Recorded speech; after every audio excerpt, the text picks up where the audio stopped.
Well, novelty theory is something I've been working on since the early 70s, inspired by psychedelic plant experiences in the Amazon, to attempt to look at time and really deconstruct it and attempt to understand what it is. And this has been a wild intellectual ride, leading to some pretty easily stated conclusions.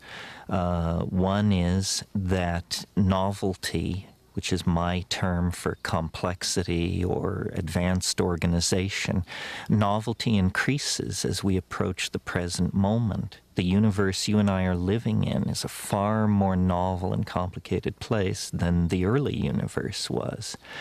Well, some people would say, well, that's just a consequence of the unfolding of developmental processes.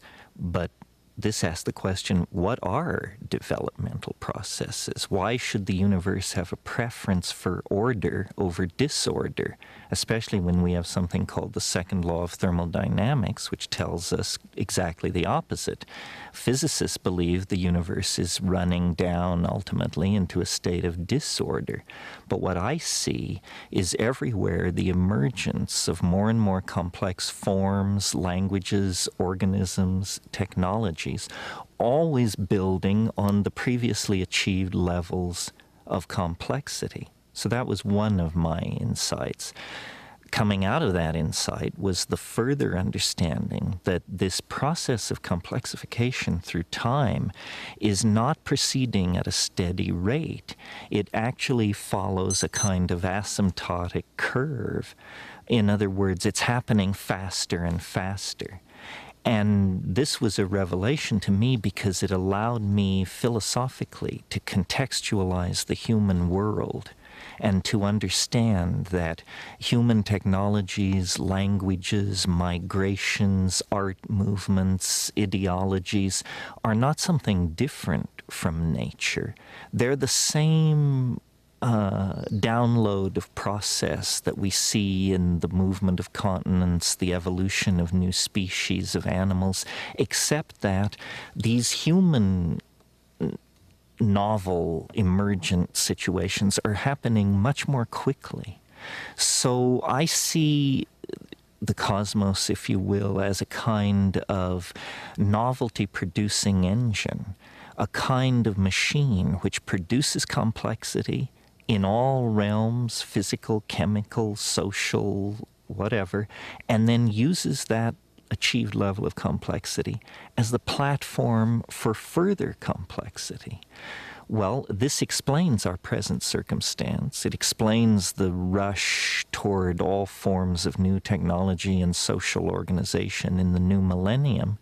But you don't have to be a rocket scientist to understand that if the universe is complexifying faster and faster, a epoch, a time will come when this rate of complexification is occurring so rapidly that it will become itself the overwhelming phenomena in the world of three-dimensional space and time.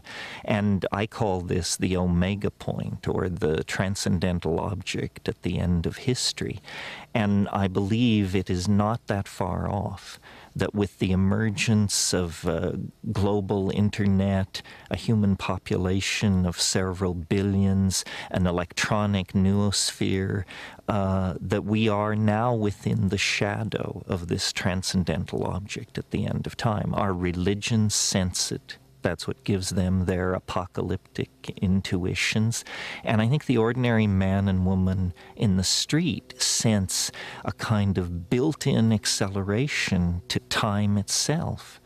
Well, rather than dismissing that or treating it as a psychological perception or something unique to our society, I took it as a basic perception about physics, and have built elaborate mathematically defined theories around this idea, and then have found, to my astonishment, incredible congruences with other work. I'm thinking of the Mayan calendar and its curious countdown-like quality toward an extremely unique event that the Maya felt would occur in the same time frame that my own equations predicted, even though at the time I was unaware of the Maya.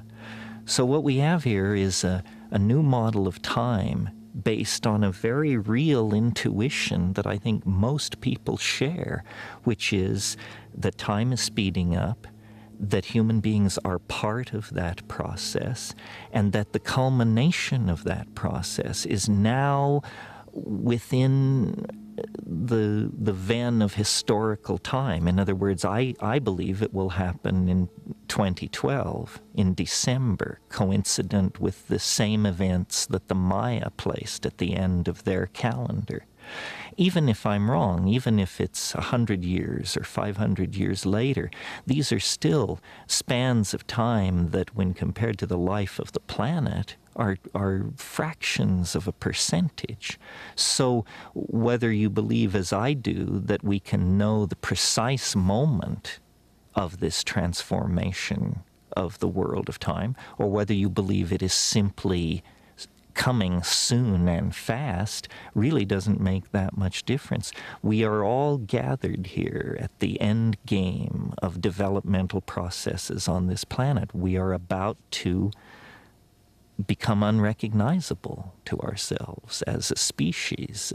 Our technologies, our religions, our science has pushed us toward this for thousands of years without us awakening to what the denouement would be.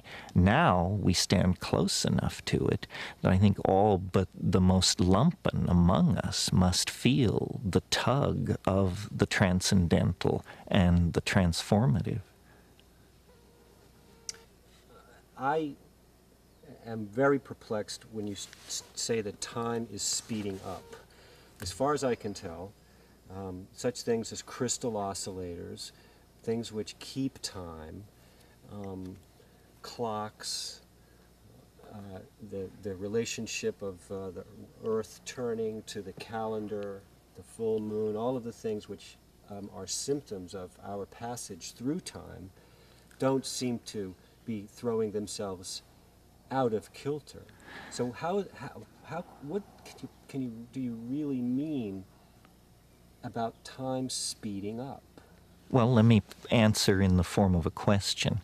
Which lasts longer, 1,000,000 years in which nothing happens, or 10 seconds with 50,000 events crammed into it? In other words, really time is only experienced by the events which occur within it. And I maintain that the early universe had very little going on, and consequently, time moved very, very slowly. The character of time as we approach the present is that there are more and more physical domains and energetic domains in which change can occur. For example, the early universe was a pure plasma, a pure swarm of unassociated electrons. You didn't even have atomic systems, let alone chemistry, molecular chemistry, life, complex speciated life, and dynamically balanced planetary ecosystems. Each one of those more complex phenomena crystallized out, or emerged, if you will, from the previous systems that had come into existence. So when I say time is speeding up, what I mean really is that more and more is happening. More and more is happening. And if you ask the question, well, what would be the ultimate state of connectivity or of happening? It's when all points are connected to all other points. Somehow this concept of connectivity is intimately linked to the concept of complexity. And so really what I'm saying is that the universe is getting its act together. It's connecting the dots. It's bringing everything into co-relationship with everything else. And somehow it does this through the production of consciousness. Consciousness is this integrative function in biology which takes data, which may appear profoundly unrelated, and in fact brings it into some kind of a congruent relationship. We say an organism coordinates a point of view. Well, in a way, what's happening over time is that the universe is coordinating a point of view. And as it does this, it becomes somehow more aware, more self-conscious, more being-like and less thing-like. And as I said, this process is not proceeding at a steady pace. It's proceeding faster and faster. More connectivity occurs now in a calendar year than occurred in 1,000,000 years, 1,000,000,000 years ago. So somehow, as we approach the present, we find ourselves in an ever denser realm of activity, interrelationship, connectivity, and the result of this is more of the same, producing a shrinking globe, ever more immersive technologies, dissolution of political, social, gender, and class boundaries of all sorts. So that's what I mean when I say the universe is speeding up. You know, before the advent of man, of human beings, the fastest changes on this planet of any consequence were genetic changes, changes in the genomes of plants and animals. Well, biologists know that for a fruit fly to add a spur to its leg, for a bird to change its plumage, you need hundreds of thousands, sometimes millions of years of evolutionary time.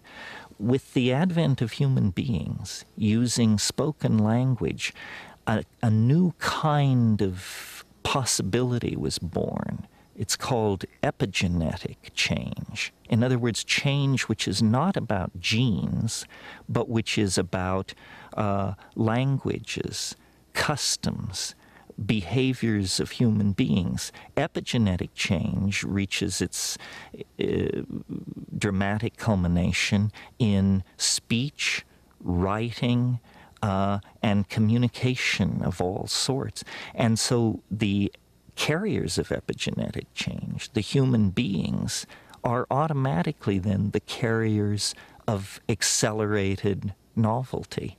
And so when you look at, let's say, evolution on a coral reef, and you compare it, let's say, to the evolution of political ideas in modern Europe, obviously modern Europe's rate of change in this domain is thousands of times faster. So by moving from the genetic to the epigenetic realm, we have vastly accelerated all kinds of processes. Now we appear to be about to move from the strictly human domain to the human-machine symbiosis domain. And of course, machines process information, make connections, and do their work at a rate thousands of times faster than any human being can work. So we see, again, a progressive acceleration of the process of creating and maintaining varieties of connectivity. And that's what I mean by time is speeding up. Your description of the process by which you develop the time wave theory. I understand, I read True Hallucination, so I understand it took you some years to kind of work it all out. Yes, in the Amazon, all was chaos and mythic revelation, but I knew that you couldn't bring that back as a scientific theory, and my bias has always been toward science. And out of these many intuitions and revelations, I discerned a thread which was about time. It began with a conversation with this Logos entity where it said to me, "Did you know every day is composed of 4 other days?" And I said, no, I not only didn't know that, it's never occurred to me. What a bizarre idea.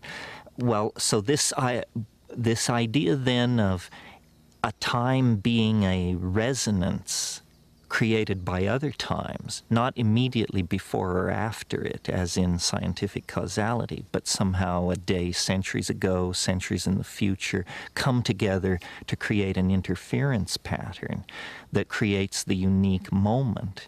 So that was one of the basic assumptions. And then the structure on which this all was hung was the I Ching, which may seem exotic to American and European audiences, but which is, of course, as familiar to anyone in Chinese society as the Declaration of Independence is to us.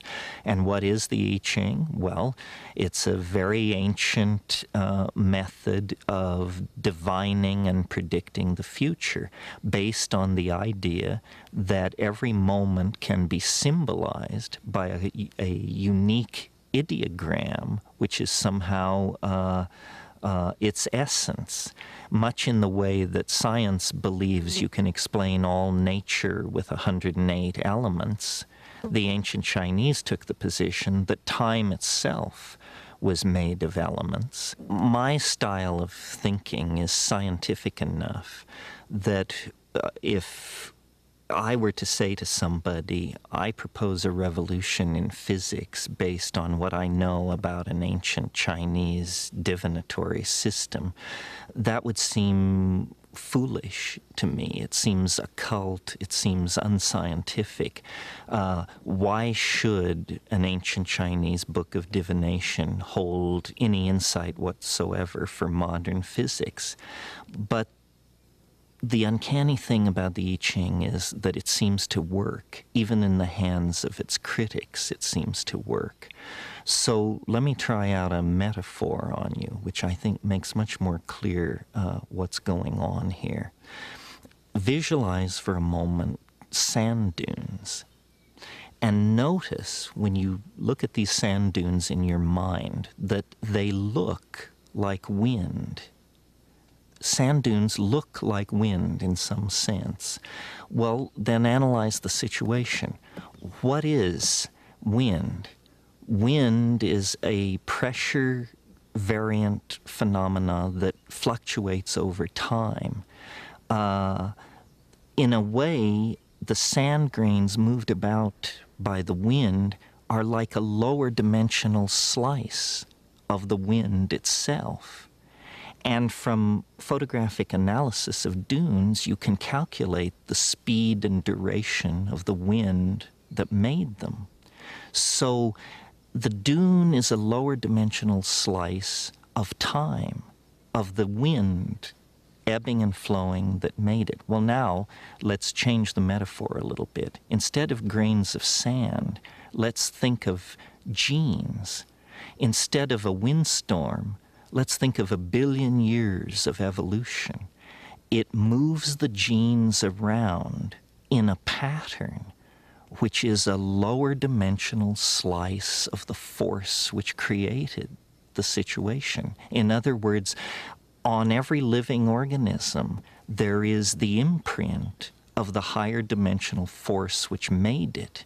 Now, somebody could say, well, that's God. Well, but in a scientific context, we don't speak like that.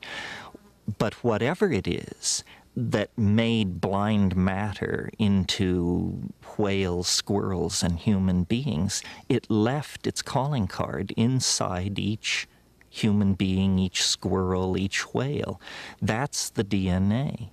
Well, the DNA codons are based on a system of 64. Exactly like the I Ching. So my belief is that some group of people thousands of years ago looked into human organism, looked by meditative techniques into the center of their own beings, and they were not mystics, nor were they empiricists. They were simply curious. But at the center of the meditative experience, they saw an ebb and flow, an energy field that was in a constant state of flux. And they asked themselves, how many elements are necessary to describe this energy field? And the answer was more than 10, less than 1,000. More than 20, less than 500. And when they finally got it worked out, lo and behold, 64 situations are all the possible potential situations there are. Out of 64 subtypes of time, you can create everything from the coronation of Queen Mary to the resignation of Madonna out of 64 types of time. So really, what the I Ching is not a book of Chinese mysticism. It's a book of molecular dynamics that sees through biology to the physics that allowed biology to come into existence. And I'll argue this with anybody in the field, regardless of how hardcore an empiricist they claim themselves to be, because I think the coincidence between the structure of the I Ching and the structure of the DNA is staggering. It's not a simple correspondence between 64 and 64.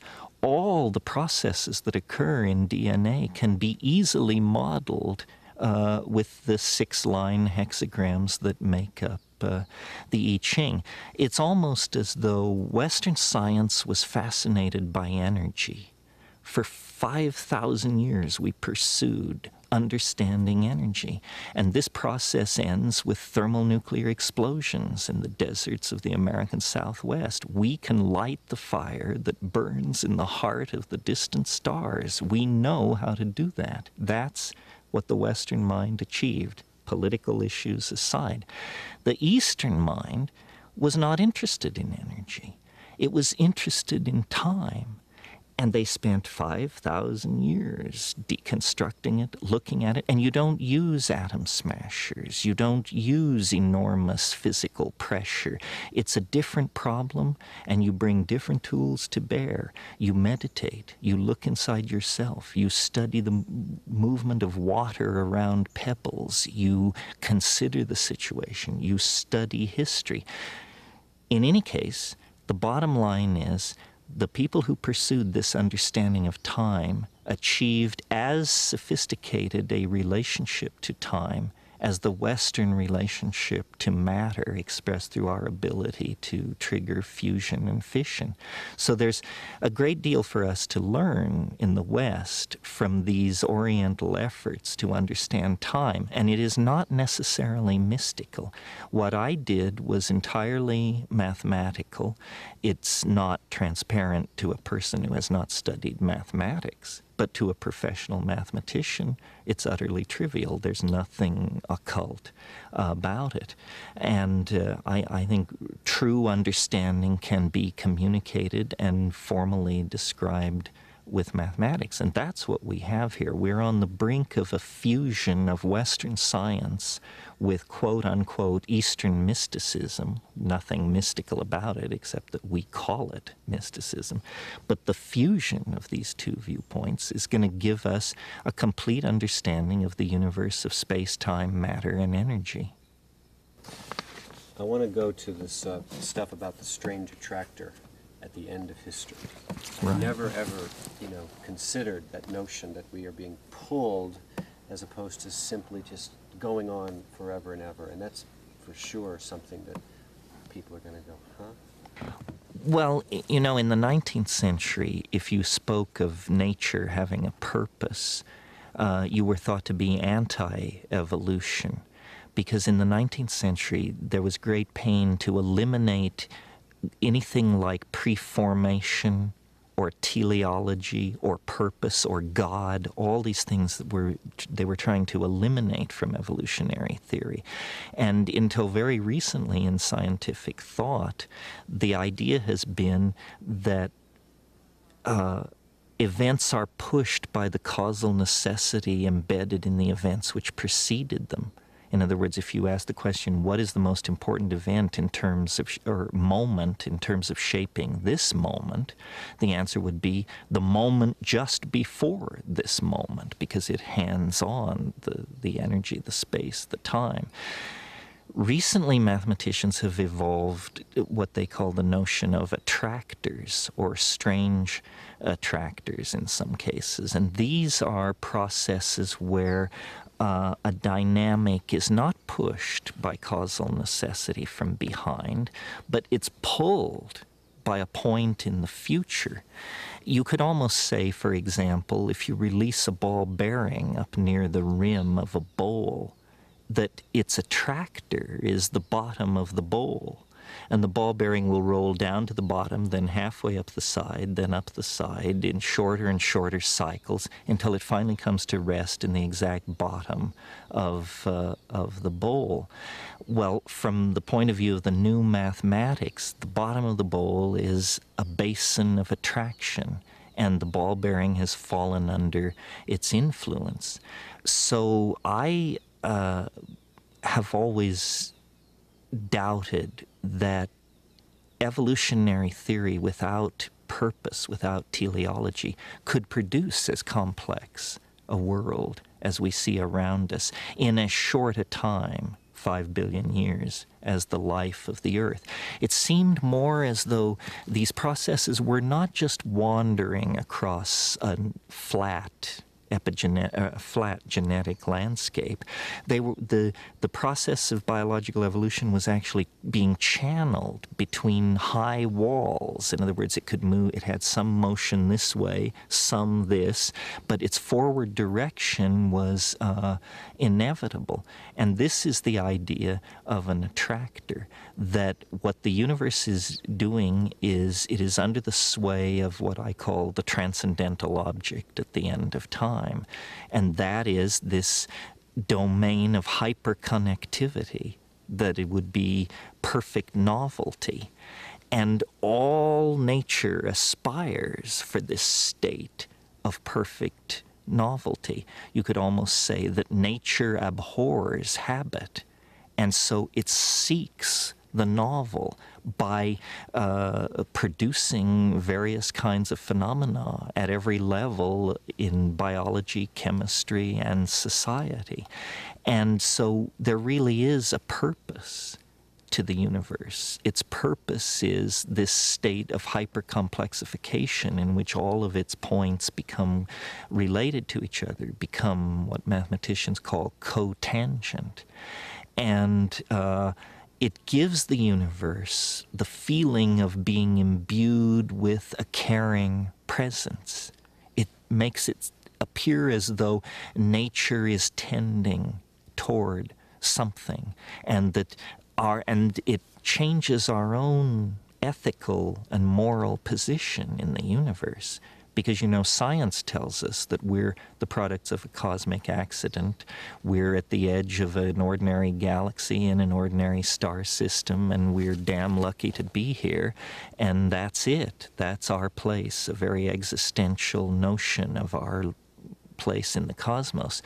But if you take this other point of view, that process is under the influence of an attractor, and that the value the attractor is maximizing is novelty, then suddenly, for the first time in 500 years, human beings are moved back to the center of the stage, because we are the most novel thing on this planet. We are everything biology is, plus technology, language, politics, philosophy, art, so forth and so on.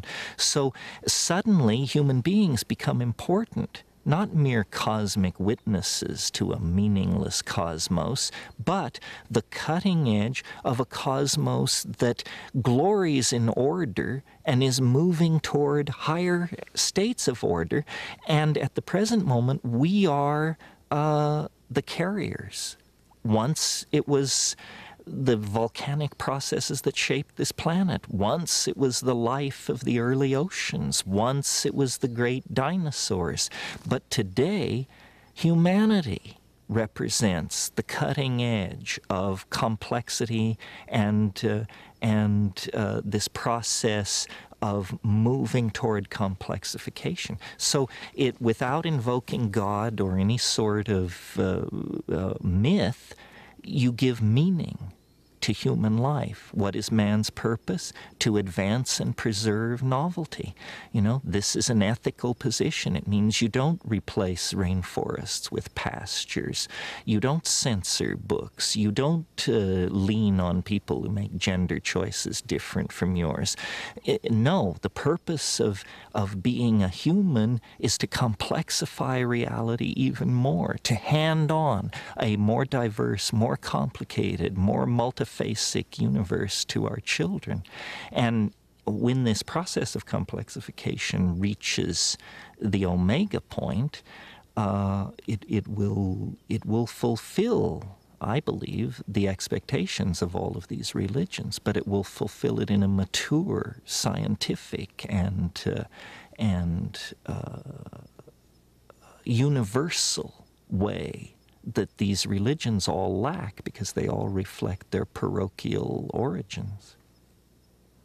It's certainly true.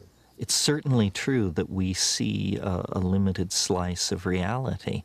And your example from Flatland, yes, anything which moves as a gradient through time, we will not discern very carefully. I mean, for instance, this is why we have the science of economics, because it keeps track of the behavior of markets, which is something you can't see or feel, but which has become very important to human institutions. It's a fourth dimensional factor that we need to coordinate into our planning. So we've created an entire science to study the movement and behavior of markets. One of the things, I'm always trying to visualize what the concrescence would be like, even though I know that in principle it's probably not possible to imagine it. But several factors are on the horizon which I think can be brought together to sort of get a picture of what we're headed toward.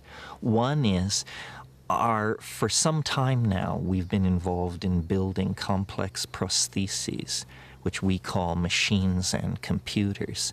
They are part of us. We don't perceive them as part of us because we identify with the flesh and exteriorize the fabricated metal. But in fact, they are a part of us as much as our political systems, our agriculture production systems, so forth and so on. So the animal body has reached the limits of its evolutionary abilities. A cheetah can run 75 miles an hour, an elephant can lift 3 tons, and so forth and so on. To go beyond those capacities of the animal body, you have to make a marriage with mechanical things. So we are extending ourselves through the machines. Well, one of the things that these machines do is they're time compressors. You and I sitting here talking are operating at about 100 hertz. If we could be magically downloaded into a top-of-the-line computer, we would run at 800 megahertz. That means we could do 800 million more things in this moment than we can do when we're wearing flesh. So it may be that we will find a way to technologically stretch time, and this will become for us like a false eternity. You may have only 10 minutes left in your life, but it may be time enough to pack in all of human history from the fall of Rome to the present moment. So we are finding ways out of the three-dimensional Newtonian prison, which says, life is narrow and confined and ends at the grave.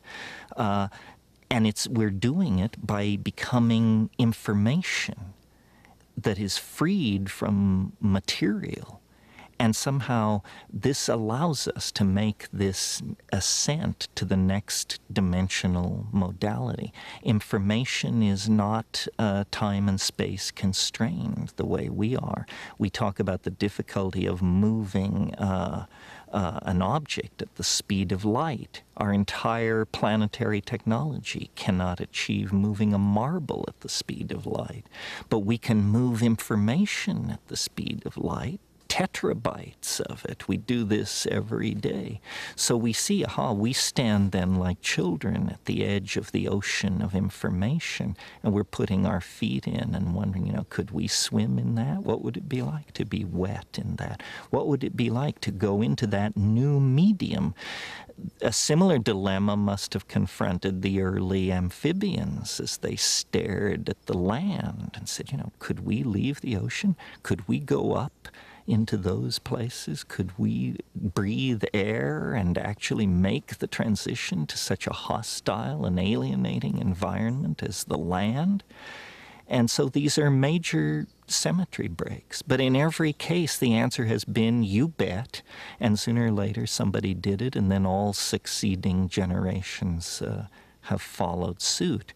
What is fascinating about this particular transition is that we are conscious of the implications. We who will make the transition will, in some sense, some limited sense, understand its implications, where I don't think that was true for the animals that left the primordial ocean. They simply were behaving blind instinct and evolutionarily dictated behaviors. But the degrees of freedom accessible to us are so multifarious that we can actually appreciate for the first time our circumstance. And our circumstance is awe-inspiring. I mean, we are about to take the step out of matter. The planet is on a collision course with the most profound event it's possible to imagine, the freeing of organic life from the chrysalis of matter.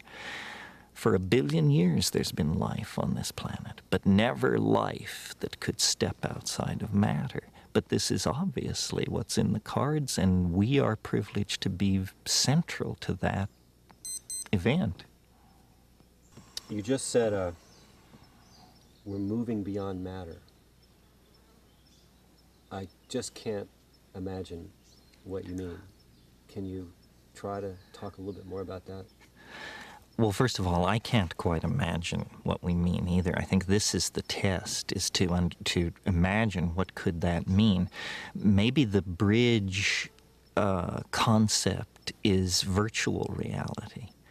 Obviously, we're on the brink of building computer-assisted worlds that don't, quote-unquote, really exist, but which we will experience the way we experience dreams or the imagination. And I think this is where psychedelic substances come in. Shamans have always entered into a non-physical realm of information through trance. In a way, there's nothing new here. This is part of the archaic revival. Well, I feel like, tasting the sacred earth. Will you still love me? Will you still feed me when I'm 64? Are we rolling here? I've forgotten the thread. What was it? Is it a human thing? Is it a unique, is this ascent into novelty a human thing? No, part of what I discern here, though we humans are always ready to suffer guilt and take blame for everything going on in the universe, I don't believe this is something we are doing. I think that we are as much corks tossed on the ocean of time as are hummingbirds and prairie dogs. In other words, an event of cosmic significance and importance is going to occur not far in the future. Are we causing it? No. Can we stop it? No. Can we hurry it? No. It's built in to the structure of matter itself. One way of thinking of this is that the laws of physics are evolving to permit greater freedom. And we are, and people have said to me, well, don't you find it a little strange that such a momentous event would occur in human history? After all, human history is 10,000 years wide. The planet is 5 billion years old. pretty unusual coincidence that human history would be happening when this cosmic event happens. No, that's completely wrong. Human history is being caused by the nearby presence of this event. In other words, if you think of the event as something which has shells of influence, some of its shells of influence reach so far back in time that they drag life out of the primitive oceans. Some of its shells of influence reach so far back in time that they define the emergence of the hominid line out of the higher primates. Some shells reach back to Egypt, some to medieval times. As you approach the present, it becomes stronger and stronger. But I would argue that the presence of human civilization on this planet is the strongest evidence we have that matter and organizational processes are about to make some kind of a leap to a new order of being. What history is the 25,000-year transition zone. Before you enter the zone, you're an animal. After you leave the zone, you're a god. But for 25,000 years, you're kind of an animal and kind of a god. And you're constantly being swamped by your animal nature, and then great teachers are appearing and dragging people back to the right line. And we are schizophrenic in history. A friend of mine once said, history is the shock wave which precedes the eschaton. And I absolutely believe that. And I believe as historical processes intensify, it's reasonable to believe that we are ever closer to the eschaton. If my ideas seem strange to someone, I ask them, can you imagine this planet in 500 years? Given the propagation of ordinary historical and scientific rates of unfoldment and discovery, can you imagine this planet in 1,000 years?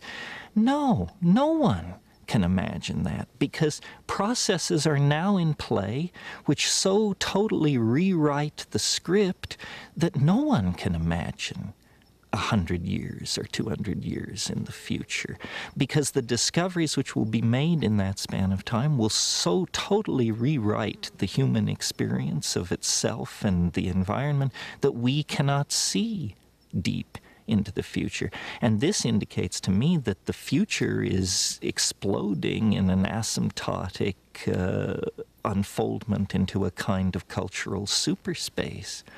And our own bafflement at the impossibility of conceiving any real future given the political and social and technological forces in play is proof of that. Before we go farther, I'd like you to attempt to give me a definition of concrescence and eschaton. Well, let's go backward. Eschaton first. Eschaton is a good word out of theology. It simply means the last thing.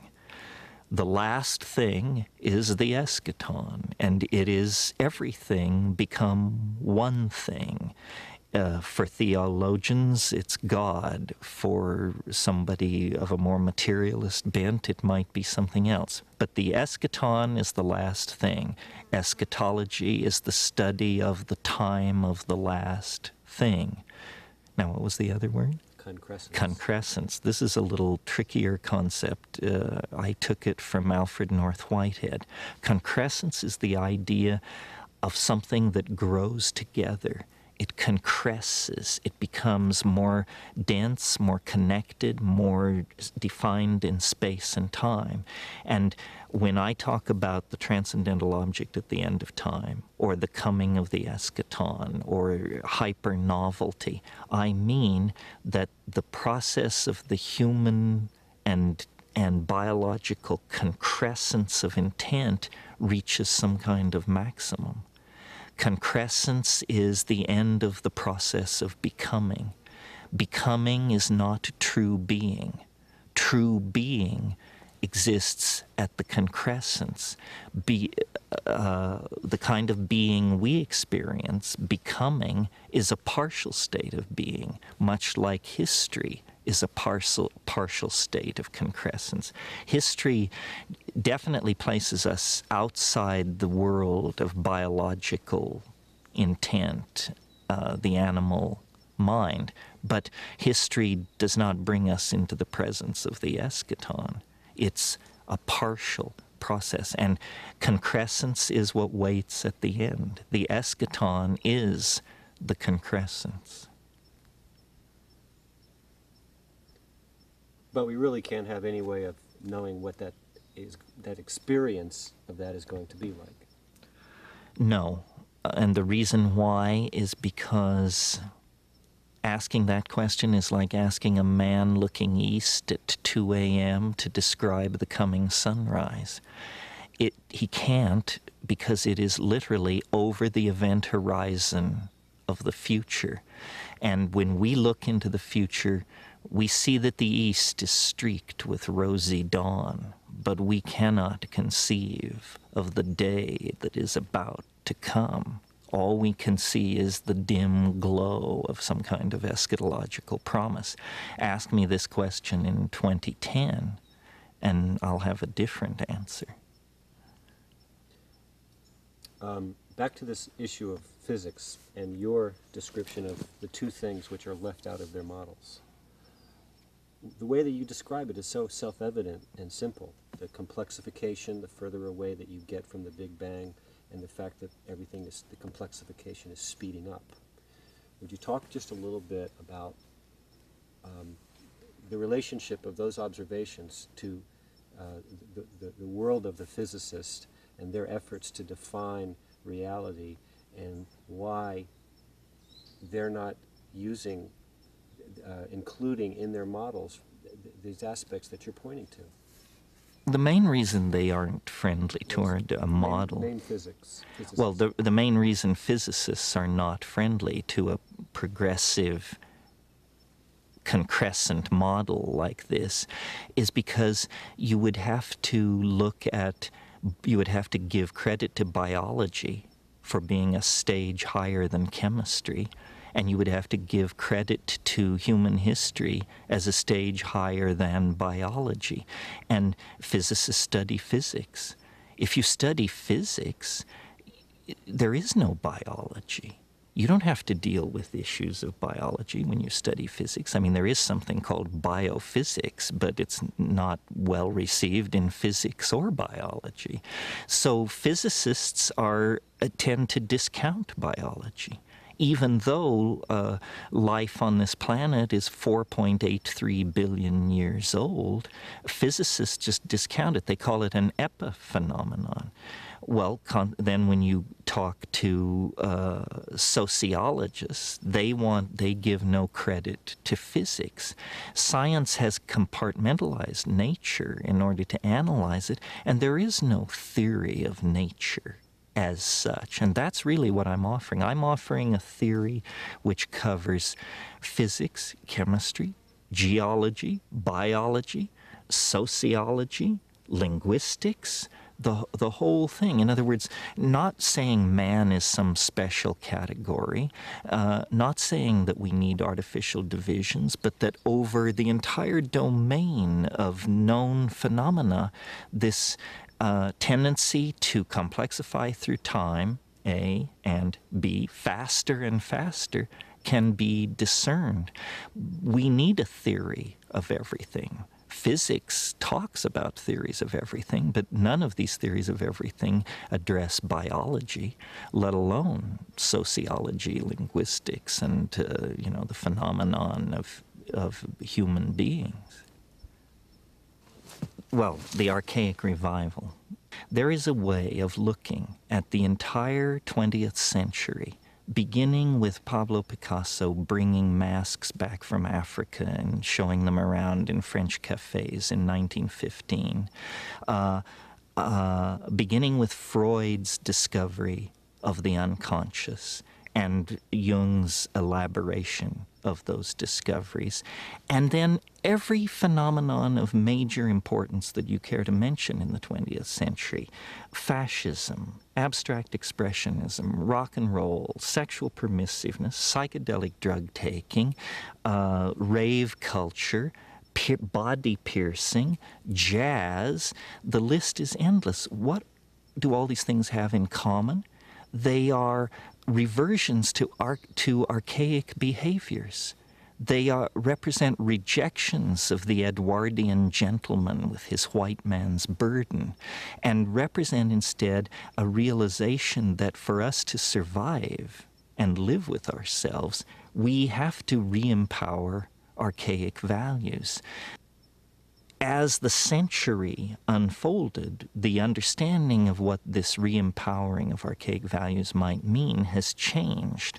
Jung and Freud discovered the unconscious, discovered that we are not all ladies and gentlemen, but that there's a cannibal lurking within. Albert Hoffman's discovery of LSD demonstrated that that inner wilderness is accessible to most people through chemistry. Well, then still later, it was understood that the key ingredient in active shamanism is psychedelic plants, psychedelic experiences.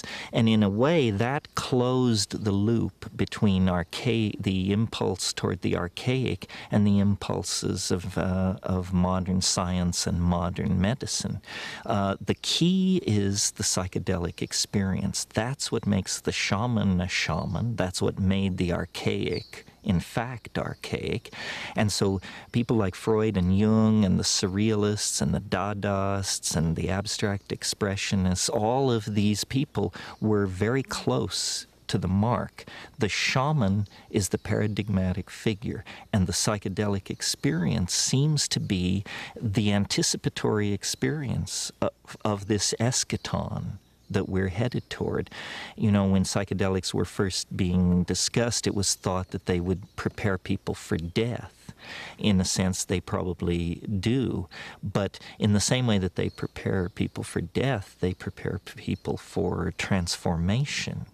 It gets you used to the idea that the world is not what it appears to be, and it gets you used to the idea that the world is somehow animate, intelligent, and proceeding along its own agenda. So in a way, shamans have always been anticipations of some future state of mankind. They're the masters of language. They are the ones who are telepathic with the animals. They are the ones who can see into the future. So this archaic nostalgia gets real focus once you realize that it is the shaman and his or her shamanic techniques that confers on them the extra historical dimension. That is how you get out of linear history. That's how you visit the realm of the ancestors. That's how you travel into the future. That's how you break up the tyranny of Newtonian serial time. We have 14 years until this event, measured on the calendar. And, you know, a really common, ordinary way to describe the times that we're living in is that they're very, very chaotic, filled with acts of unspeakable evil, and at the same time, there's this sort of buzz and thrust of optimism. Everything from a guy like Peter Schwartz talking about the long wave, the big booming economy, breakthroughs in you know, educational levels and qualities of life. But it's definitely a dynamic where you've got extremes of good and evil in that way. Would you talk a little bit about the relationship between that dynamic as we go forward and the novelty continues to climax? Well, novelty is not necessarily good or nice. Novelty is complex. That's what it is. And so I see really a concatenation of tendencies and forces here at the end. It's only going to get weirder. The level of contradiction is going to rise excruciatingly, even beyond the excruciating present levels of contradiction. So I think it's just going to get weirder and weirder and weirder, and finally it's going to be so weird that people are going to have to talk about how weird it is. And at that point, novelty theory can come out of the woods, because eventually people are going to say, what the hell is going on? It's just too nuts. It's not enough to say it's nuts. You have to explain why it's so nuts.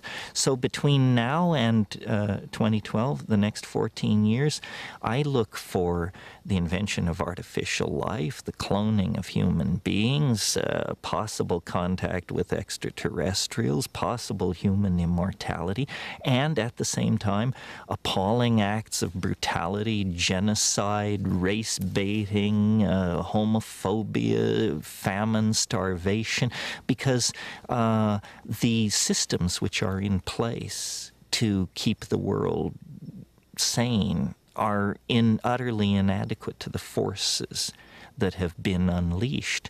The collapse of the socialist world, the rise of the internet, these are changes so immense, nobody could imagine them ever happening. And now that they have happened, nobody even bothers to mention what a big deal it is. The fact that there is no such thing as the Soviet Union, people never talk about it anymore. But when I was a kid, the notion that that would ever change was beyond conceiving. So the good news is that as primates, we're incredibly adaptable to change. Put us in a desert, we survive. Put us in the jungle, we survive. Under Hitler, we survive. Under Nixon, we survive.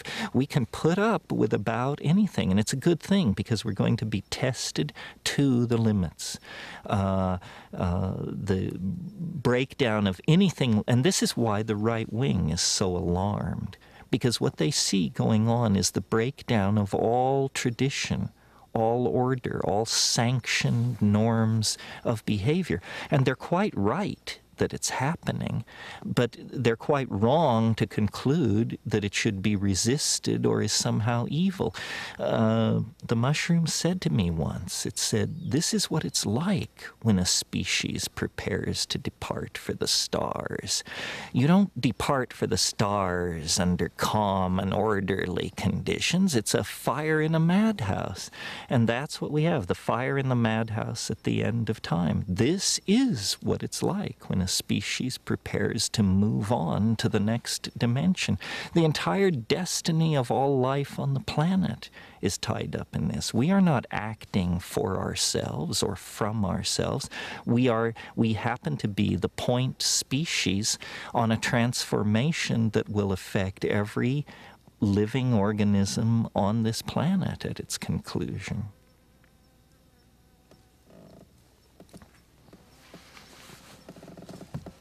Pause for a second.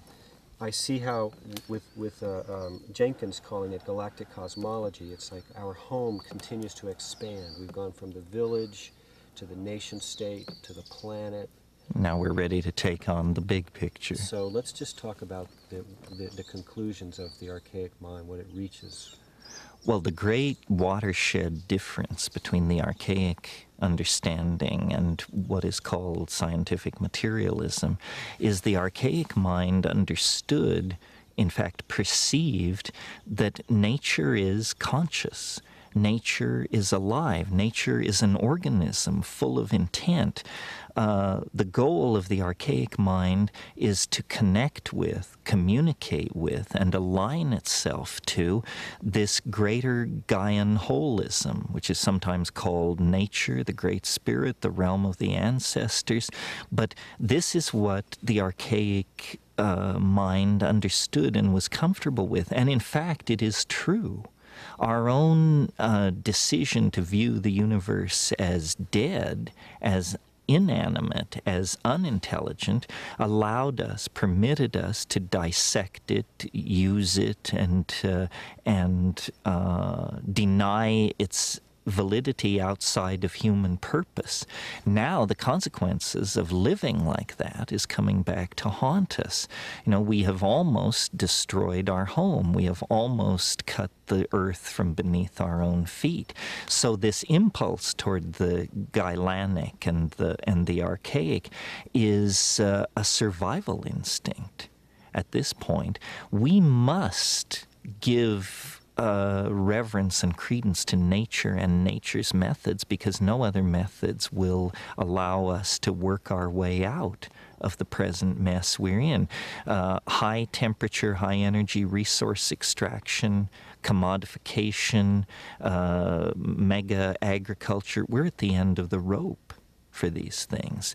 So the archaic holds answers, but it only holds answers if we are willing to think of the universe as a living, intelligent entity with which we are in partnership, not set against, but that in fact we are a part of a morphogenetic intent and an unfolding reality that is larger than human understanding. Imagine larger than human understanding.